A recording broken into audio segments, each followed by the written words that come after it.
Assalamualaikum warahmatullahi wabarakatuh. Kami dari kelompok 5 akan mempresentasikan hasil diskusi kami untuk matkul transformasi energi.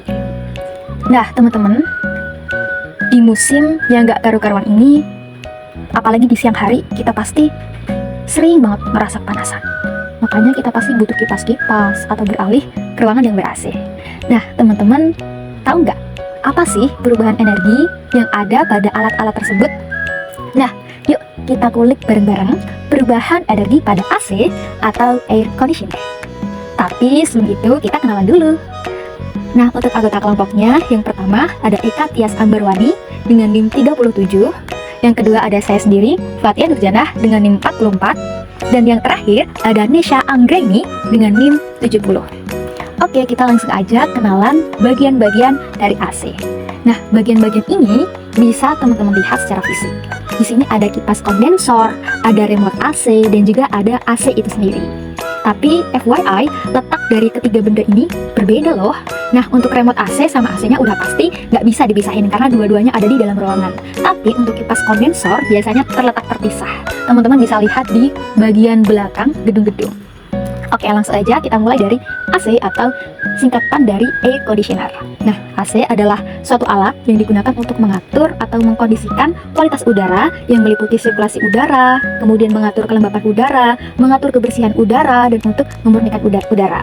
Nah, air conditioner atau AC bertujuan untuk mengondisikan dan menyegarkan udara ruangan. Nah, ini alasannya kenapa kita betah banget, karena sejuk banget kalau ada AC di dalam ruangan. Nah, ini pendapat dari United Tracker 201.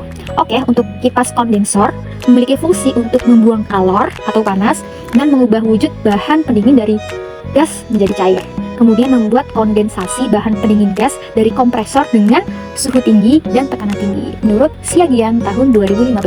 Dan yang terakhir yang sering kita cetik-cetik yaitu remote AC, berfungsi untuk mengatur perangkat yaitu AC, kemudian mengatur suhu ruangan, menyalakan dan mematikan AC, juga mode lainnya. Oke, kita lanjut ke slide selanjutnya. Nah, ini adalah perubahan energi atau transformasi energi pada AC, yaitu dari energi listrik menjadi energi kinetik. Loh, kok bisa gitu ya? Terus, apa sih yang menyebabkan perubahan energi listrik bisa menjadi energi kinetik? Tenang aja, bakal kita bahas melalui skema yang sangat cantik dan informatif. Oke, jadi ini adalah skema umumnya, skema transformasi energi pada AC. Kita lanjut bahas satu per satu. Oke, yang pertama, yang sangat cerah ini kita mulai. Oke, ada nih proses perubahan energi yang berawal dari pusat tata surya dan sumber energi di alam semesta, yaitu matahari. Nah, energi matahari menghasilkan cahaya matahari yang membantu proses fotosintesis yang menghasilkan glukosa dan oksigen sebagai bahan baku metabolisme serta bahan makanan. Nah, makanannya apa sih? Oke, bukan orang Indonesia kalau tidak makan nasi. Nah, nasi adalah bahan makanan kaya karbohidrat yang disintesis oleh sel yang nantinya menjadi energi otak yang membantu instruksi otak untuk menekan remote control agar AC menyala. Oke, kita lanjut ke energi yang pertama. Oke, setelah kita menyalakan AC melalui remote dengan bantuan gaya otot, otomatis listrik juga teraktivasi karena aliran elektron yang sangat cepat melalui konduktor. Nah, prinsip dasar dari AC cukup sederhana. Selama suhu evaporator lebih dingin dari suhu ruangan dan suhu kondensor lebih panas dari suhu lingkungan luar, maka AC akan bekerja. Dengan kondisi ini, aliran fluida atau kita sebut sebagai refrigeran akan mampu menyerap panas dan mengeluarkannya.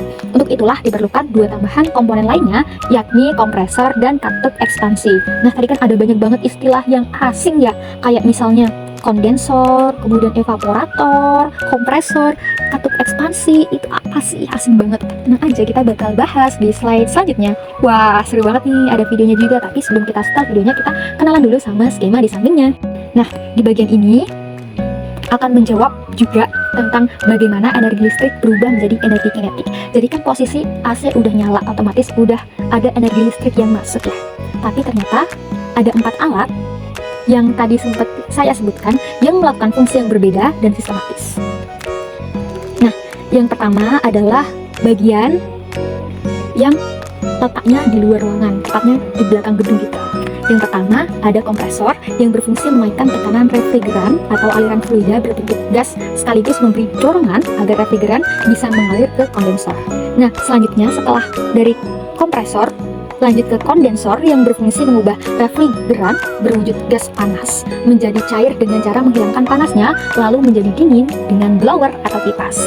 Nah, kok bisa sih wujud gasnya itu panas? Karena tadi kan letaknya di luar ruangan, dan prinsip sederhana dari AC yaitu suhu kondensor harus lebih panas dari suhu lingkungan luar. Nah, kok bisa suhu evaporator lebih dingin dari suhu ruangan? Nah, jawabannya ada setelah ini. Oke, bagian selanjutnya yang terletak di dalam ruangan atau di dalam bentuk AC pada umumnya yang kita lihat, yang pertama adalah kanal ekspansi. Nah, kanal ekspansi adalah pipa yang menyempit sehingga aliran refrigeran menjadi terpecah seperti air yang disemprot. Nah, karena dia disemprot, jadi tekanannya pun menurun sehingga suhunya juga turun secara drastis. Selanjutnya ke evaporator yang berfungsi menguapkan refrigeran yang masih berbentuk cairan menjadi gas. Nah, ini sebabnya evaporator suhunya lebih dingin daripada suhu di ruangan. Nah, dalam skema ini, ketika cairan menguap, ia menyerap panas dan gas. Saat berubah menjadi gas, energi kinetiknya menjadi lebih kuat. Dan juga sebaliknya, ketika gas kehilangan panas, energi kinetiknya melemah dan berubah menjadi zat cair. Oke, berikut adalah daftar pustakanya. Terima kasih sudah menyaksikan video ini. Semoga harimu menyenangkan.